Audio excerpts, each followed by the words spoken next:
Hey guys, thanks so much for checking out my show. Really appreciate it. Please click to subscribe. I'm actually in Utah right now. Maybe you can see the mountains way in the background there.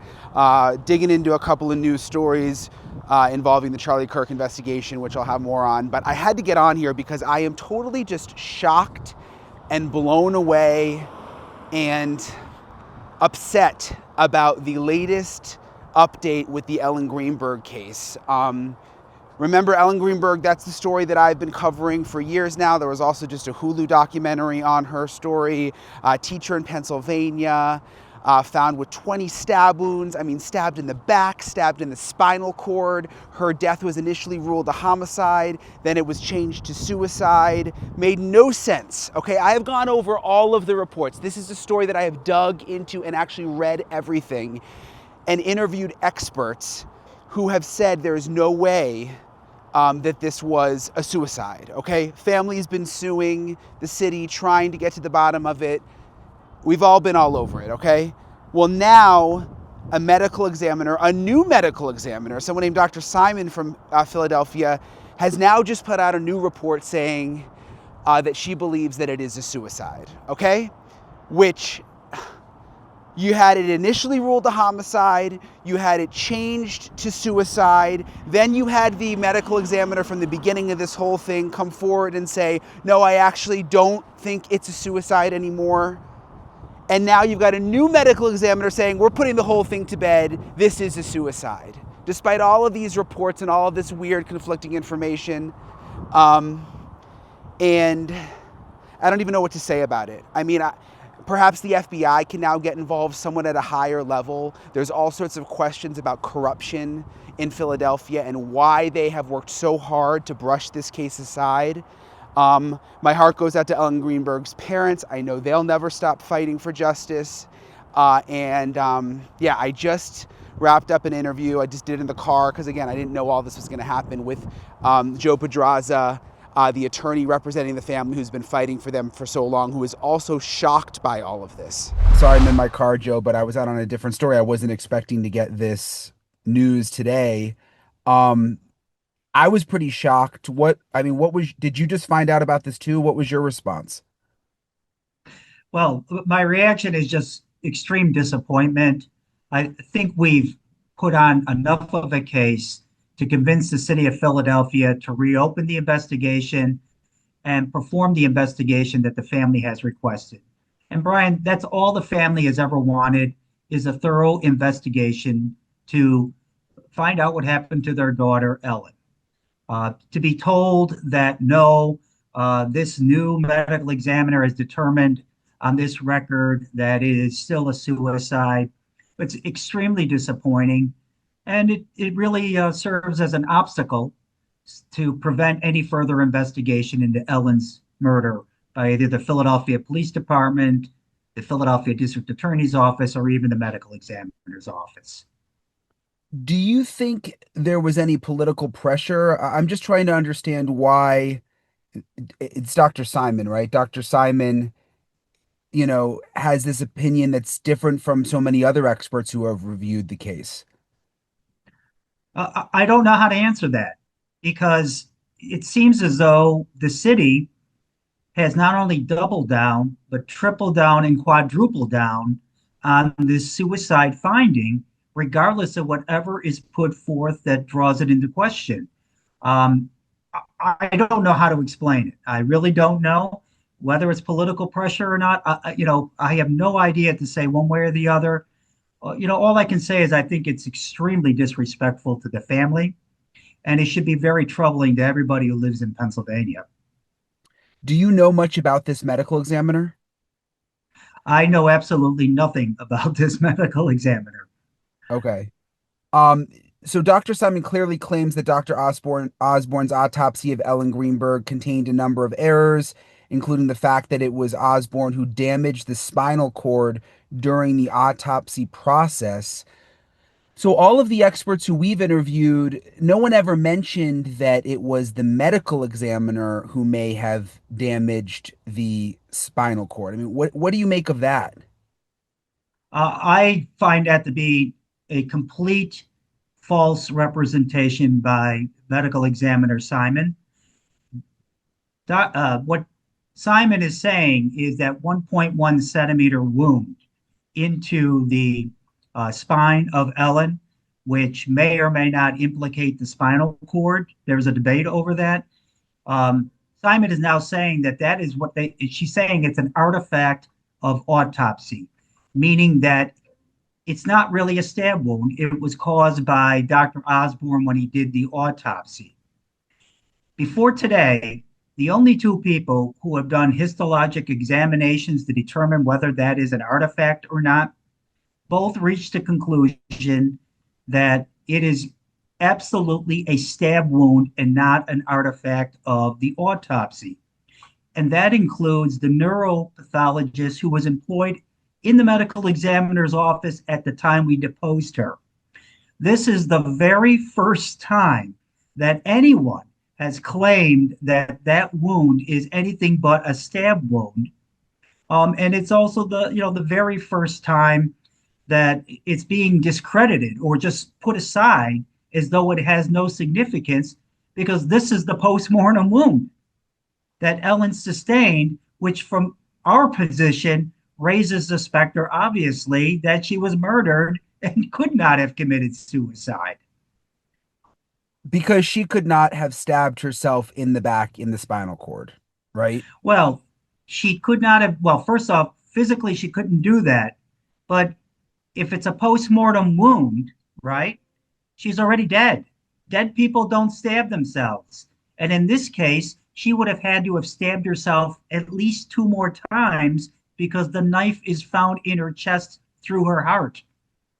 It's impossible. That's what has been the most troubling part of this case is that point has never been discredited to the so as to allow for a finding of suicide. Once that remains open, if you cannot discredit that claim, definitively or completely, well, then the prospect of homicide remains open, and you can't call it a suicide. And let me just make sure I have it right. I'm pretty sure I do, but Dr. Osborne, it was initially ruled a homicide, then it was changed to suicide. Then Dr. Osborne, the original medical examiner who said it was a suicide as part of this whole legal battle, came out and said, actually, I don't think it's a suicide anymore, and I don't believe it's a suicide now. And that was just, what was that, like 6 months ago or something?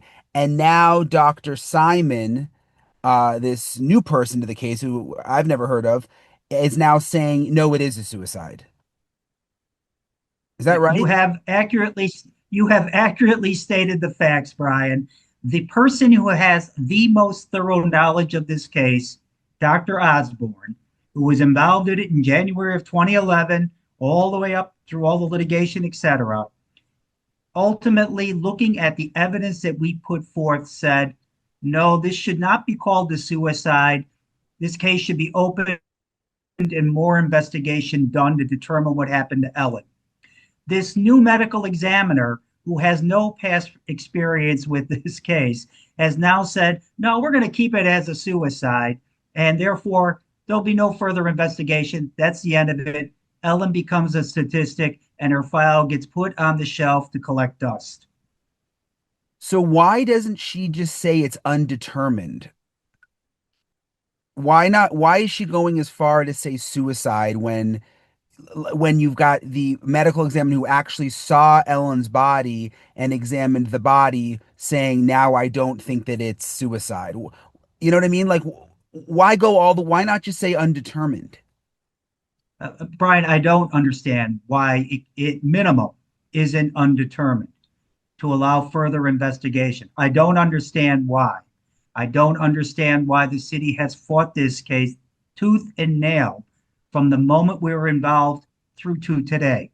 None of it makes sense. None of it is reasonable. None of it comports with professional judgment. I don't understand. Beyond the um assumption she made that Dr. Osborne may have been the person who stabbed, that's where the wound came from in Ellen's spinal cord, and that's shocking you. What else stood out to you in this in her report? Was there anything else that came out of nowhere you thought?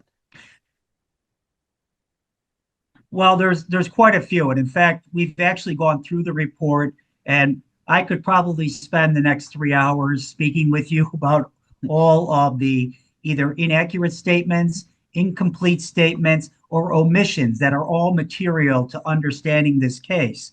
But a couple things really stuck out immediately when I was reading it. The first thing was where Simon says there's no sign of a struggle. Though I'm paraphrasing, but throughout the document, she says there's no sign of a struggle. But yet then notes that the knife block was toppled over to the point that two knives skittered out of that block across the the counter to the sink and ended up in the sink. Now, that to me indicates a struggle, that some sort of force was administered to that block to knock it over and to cause those knives to leave.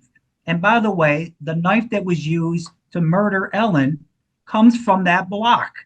And one could then suggest that somebody reached over to grab that knife out of the block and in doing so, knocked everything over and the other knives fell. So to sit there and say there's no sign of a struggle makes no sense to me. There is the bold, what I call bald, B-A-L-D claim by Simon that Ellen stabbed herself. She just simply says it, that Ellen could self-inflict every one of these wounds. There's no mention of the photogrammetry that we put together, which is a recreation and a reenactment of each stab wound that proves that Ellen could not have self-administered every single one of those stab wounds. That was available to Simon. Nowhere in Simon's report does she say that she did a reenactment or she tried to do a recreation, or at minimum that she took something similar to the knife and tried to redo the wounds as described by Dr. Osborne. Why wasn't that done? Somewhat of a suggestion that they didn't want the answer and that Simon didn't want the answer because it's impossible to recreate those wounds and say that Ellen self-inflicted. It's impossible. The other thing is the text in the document or the report by Simon, the text which Ellen transmitted, either the day of or in close proximity to the day of her death, they're quoted verbatim in trying to support or promote this argument that Ellen was mentally unstable. The text, however, that the fiancé sent contemporaneous with the time or around the time of Ellen's death, there's like 6 of them that show an increase in hostility over time.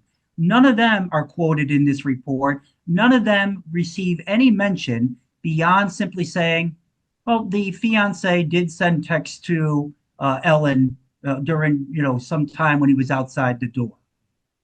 Again, these are all contextual pieces that are very, very important to try to understand what happened on January 26th, leading to Ellen's death. And these are just a few examples of what, from our vantage point, looks like a defense of the fiance for reasons we don't understand. The fiance has never been charged.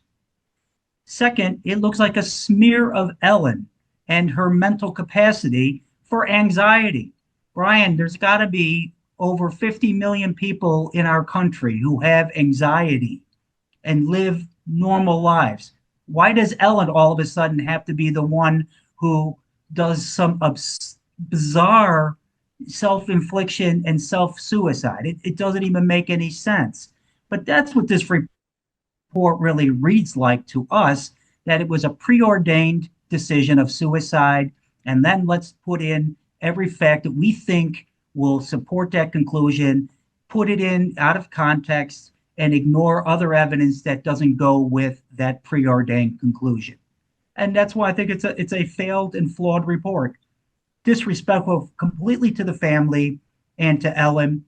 And it goes to show that we're never going to get justice through the law enforcement agencies in Philadelphia for the Greenberg family.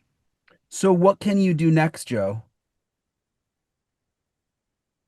We do have options. We're not going to air them in the public and go through them in detail, but there are other um, available avenues for the Greenbergs to pursue to get justice for Ellen. I can guarantee you, however, they will not include the involvement of the Philadelphia Police Department, the Philadelphia District Attorney's Office, or the Philadelphia Medical Examiner's Office, all of which, from our vantage point, have just failed this family and raised serious questions of what other families have been failed in Philadelphia over the years. What about the FBI? Can the FBI review the case? Well, as I said, Brian, we're not going to get into specifics, but we will certainly welcome federal authorities from the Department of Justice, including the FBI, as well as state authorities in Pennsylvania. One way or another, we're going to see this to an end, and we're going to get to the bottom of what happened to Ellen, and the people responsible for her murder are going to be brought to justice. How did you find out about this update, this new report, this finding from the medical examiner? Did they send it to your office? They did. It was emailed to me actually late Friday afternoon, and we received it, began to look at it, and over the weekend, before we actually spoke to it, we felt a responsibility to go through it thoroughly and to make sure that if the report is correct, to acknowledge its correctness, or if there are flaws with the report, to be prepared to point it out to the media and to the public. That's what we've done. And frankly, it took us all weekend to go through the report because there are so many problems from our vantage point with it. I'm just wondering, this case has gotten so much attention. There we've done stories on it. Other networks have done stories on it. There's been books written about it. There's the Hulu documentary that is now out. There's a whole new group of people that didn't even know about Ellen Greenberg that are now talking about Ellen, that are going back and finding my old stories and emailing me about them. Do you think the city, are they going to have a press conference? I mean, shouldn't the medical examiner, don't they owe it to Ellen's family and the public to get up and really explain where they, how they came to this decision? Well, Brian, you raise a good point because initially, tomorrow, meaning Tuesday, October 14th at 1 o'clock, the medical examiner was supposed to appear remotely in a hearing here in Philadelphia. And the hearing would be presided over by the judge. And at that time, it was understood that the medical examiner would make her announcement as to her conclusions from her investigation and be available for questioning by counsel and perhaps the judge herself if she had questions. Now, maybe the questioning would have been done in a breakout room where more privacy could be preserved, but that was our understanding of how this process was going to work. I don't know if that now has been foreclosed by the city releasing this report well in advance.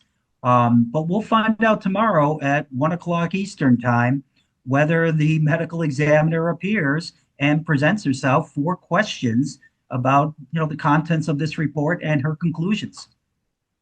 Yeah, okay, so tomorrow maybe we'll find out more. Well, it's not, I don't think anyone who's been covering the case, I don't think this is what anyone expected. I think at worst, most people expected inconclusive. We had hoped that. We had seriously hoped that a determination of cannot be determined or undecided, same thing in a death certificate, would be found by the medical examiner, which would then open up the possibility of using the resources of the city and state to further investigate this case. It's been foreclosed. Um, the opposition that we've been steadily fighting against through the more than 6 years that we've been involved in this case doesn't surprise me that the determination has been to support the suicide finding, but it seriously does make you lose faith sometimes in institutional government and certainly some of these agencies that are supposed to be there for the people. you have to wonder, really, what is the agenda? Yeah. And you've never been able to say, I mean, no one has ever been able to really answer that question. I mean, we've obviously done stories on, connections that his family had that are, and but no one's really nailed that down ever fully. Well, we certainly have not been able to uncover any untoward things, but there just seems to be something in the background of this particular case that is a sticking point that no matter what evidence we bring forth, it will never be enough to open the case up and to secure justice. Yeah. Well, we'll stay on it, Joe. I appreciate you hopping on with me. Well, Brian, I can't tell you how much we appreciate you and the media being attentive to the case because we frankly don't know if we ever would have gotten to this point without that type of interest. So thank you. Thank you, Joe. Be safe. And by the way, there's a lot the Hulu doc. Appreciate Joe for talking to me. By the way, the Hulu doc, a lot of people, it's brought a lot of attention to the case. There was a lot left out of the doc, including a lot of the politics of all of this. Governor Josh Shapiro, who's the governor of Pennsylvania, he was attorney general when his office re-looked into the case.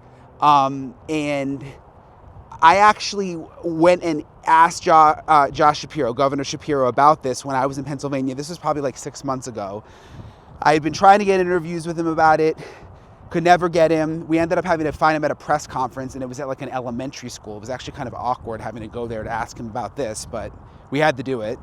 And I wanted to play that again because I think it's kind of relevant in light of everything that's happening now. With the Ellen Greenberg investigation, I know you're familiar with it because you were Attorney General. This big development with the medical examiner now saying that he doesn't believe that it was a suicide. What would you like to see happen? Do you think there should be a new criminal investigation?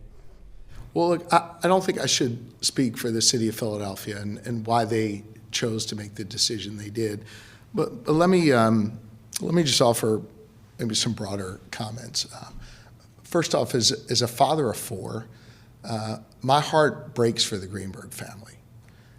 No parent should ever, ever have to bury a child.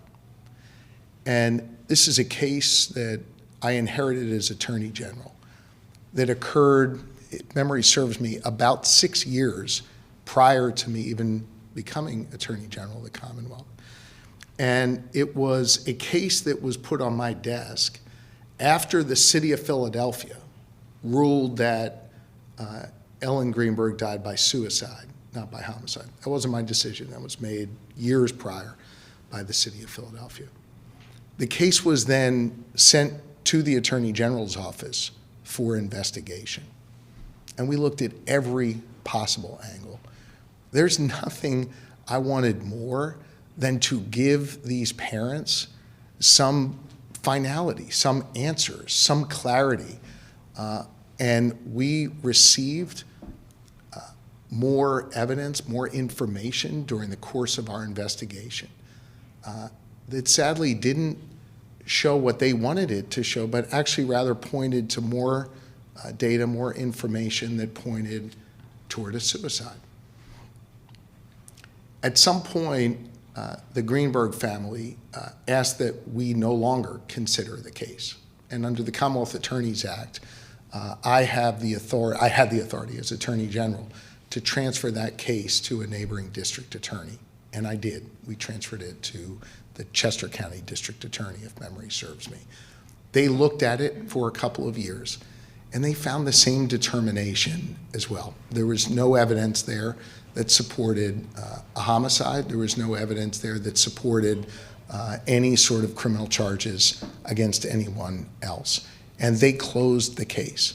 So over the span of whatever it's been, over 10 years, over a decade, you've had 3 or 4 different law enforcement agencies look at it and come to that same conclusion. The city of Philadelphia were the ones that began this process when they determined the cause of death. That's on them to explain why they determined that. That had nothing to do with the Attorney General's office or any district attorney's office. I'll end this where I began, my heart really does break for the Greenberg family. And I know that, some, maybe feel that lashing out at me in the media is helpful to their cause. I'm not going to stand in judgment of them. These are parents who are grieving and anguished. And again, I think no parent should have to bury a child. Lashing out isn't going to change the evidence here. And I'm hopeful that as this process goes forward, if any new information comes to bear, that it immediately be shared with the Chester County District Attorney and allow the DA there to conduct an investigation of that new material should anything come forward. Do you think the medical examiner coming forward now, though, and saying he no longer believes it's a suicide is enough to push this forward? Now, I mean, that's a big change. Yeah, I think that's a question for the DA in Chester County. It has to have some evidence with it, not just someone feeling different. But certainly if there's some evidence that this medical examiner has uncovered, I'm not familiar with that, I'm no longer the AG. If they have new evidence, new information, they should share that immediately. One of the things that was particularly frustrating to me when I was Attorney General is someone would have a press conference, claim to have new information, we would invite them into the AG's office, and then they actually didn't have anything that was particularly new, and they used the media to keep the issue alive. I understand why parents would want to keep this alive. I understand why they would want to find answers. I wanted nothing more than to be able to give them the answers that they wanted. But when you're in the role of being a prosecutor, you have to follow the evidence. And we never saw any evidence to suggest anything different. And then we shared the case with another district attorney, and they found the same. Yes. All right, so that's what Governor Shapiro said when I talked to him about the Ellen Greenberg case. If you want to go back and look at my other stories, if you want to really do a deep dive, I've done other podcast episodes on it. But I'm not going to stop covering this story. I know Ellen's parents won't stop fighting. I think, Nancy Grace has written a book. There's the Hulu doc out. I mean, this isn't going away. So, yeah, you can tell I'm just like, I don't know, I just can't believe this. I thought that the medical examiner might come back undetermined, but for her to now say again that it's suicide in light of everything that we've learned, I just can't believe it. So anyway, I'll talk to you guys later.